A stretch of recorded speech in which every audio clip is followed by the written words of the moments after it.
Assalamualaikum warahmatullahi wabarakatuh, sahabat kalian yang berbahagia. Pada kesempatan ini kita akan coba mengulas tentang hoax, berita hoax di Indonesia.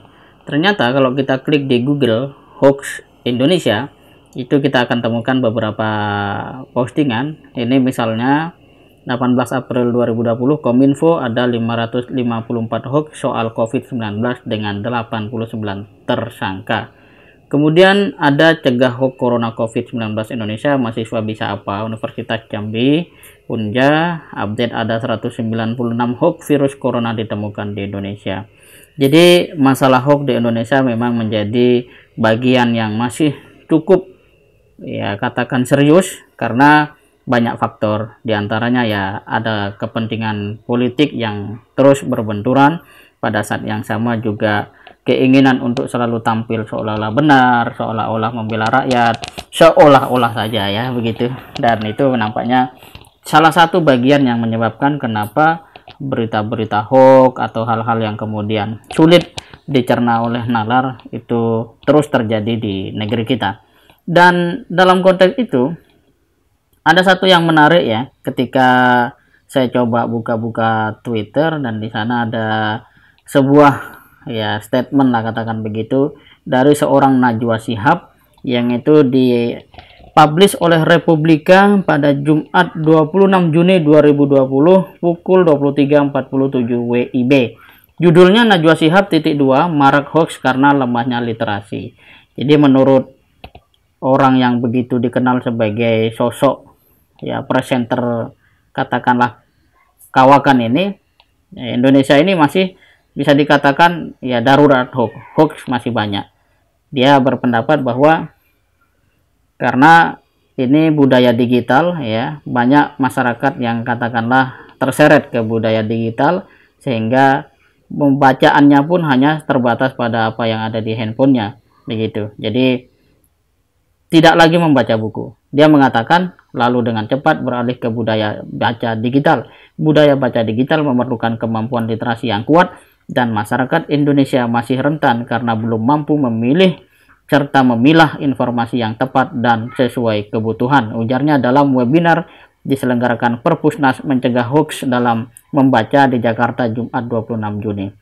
Artinya apa? Masyarakat kita memang harus banyak dan senang membaca. Dan saya pikir itu hal yang sangat baik, artinya kita harus kembali membaca buku supaya tidak mudah untuk tertipu. Walaupun di media digital ada banyak bacaan yang lebih ringkas, tetapi ada kelemahannya. Najwa mengatakan ya, karena di dalam digital itu ya kita tidak mudah dibohongi kalau sering baca buku, karena membaca buku secara digital biasanya yang dibaca hanya poin-poin atau sepotong-sepotong. Ini kelemahan dunia digital.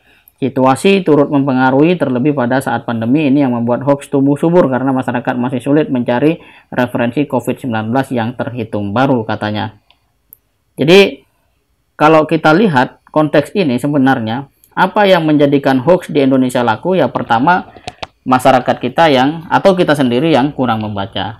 Yang kedua pengetahuan yang mendasar, yang luas, yang mendalam tentang hal-hal yang kita ikuti di dalam dunia media massa ataupun media sosial juga masih katakanlah di tingkat permukaan. Akibatnya kita sangat mudah untuk terperosok ya di dalam hoax-hoax seperti itu. Dan ini saya pikir hal yang menjadi PR kita semua generasi muda, bagaimana di tengah gempuran dunia digital kita tidak kehilangan daya baca. Kata Gubernur DKI Anies Baswedan, dalam situasi sekarang era digital begini, masyarakat minat bacanya tinggi tetapi daya bacanya rendah. Baca WA kuat tapi baca buku tidak mau, nah gitu. Dan satu hal yang menarik dari paparan yang ada di webinar itu adalah ungkapan bahwa jangan ikuti sensasi atau tren-tren yang berkembang. Setiap manusia harus bertanggung jawab dengan jarinya katanya. Jadi ini sebuah himbauan kepada kita untuk menjadi manusia yang betul-betul bijaksana, berpikir ya dengan sebaik mungkin dan semantap mungkin sebelum melakukan ya katakanlah upaya untuk membagikan informasi dan seterusnya yang kita sendiri belum tentu mengerti dan tidak tahu juga harus seperti apa dan apakah itu ditulis oleh orang atau di dalam media yang bertanggung jawab.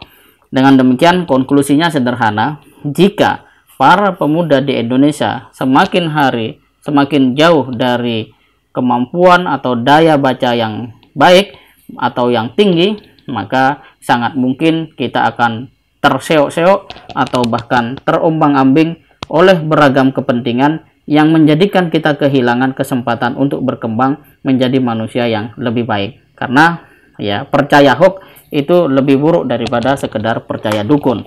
Ya, percaya hoax bahkan jauh lebih, ya katakanlah, memprihatinkan dibanding seorang anak yang percaya kepada penjahat.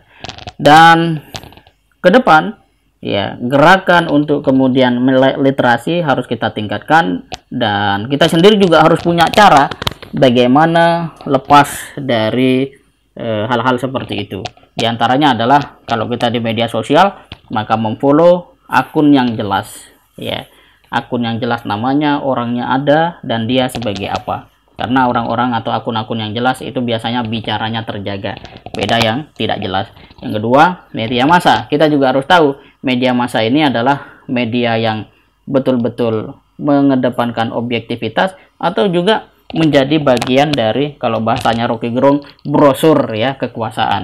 Seperti kita ketahui, dalam situasi pandemi begini ada yang melakukan survei bahwa kepuasan masyarakat terhadap pemerintah 64. Nah, puasnya dari mana? Kan ini cukup mengganggu akal sehat ya.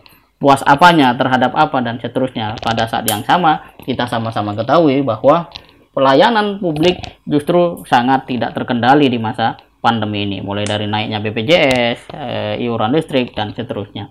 Kadang hoax itu betul-betul sesuatu yang mengganggu nalar secara langsung, tapi kadang hoax itu kita sadari setelah beberapa saat, karena ada ya upaya-upaya sistematis terorganisir yang menjadikan kita kadang lengah kalau tidak teliti. Ini sebuah tantangan di era modern, jadi jangan pernah menganggap bahwa semakin zaman ya teknologi semakin maju, masyarakat semakin mudah di dalam melakukan banyak hal, dan sebenarnya justru sebaliknya kian sulit, terutama kalau berbicara tentang kejujuran, kesungguhan, komitmen, transparansi, dan seterusnya. Termasuk di dalamnya bagaimana mencerdaskan kehidupan bangsa. Kalau ini menjadi sebuah komitmen bersama, insya Allah ya hoax itu akan mudah kita atasi. Tapi kalau kemudian sebagian masih melihat bagaimana mengambil keuntungan secara sesat, secara jahat, maka sebenarnya disitulah tantangan hoax yang sesungguhnya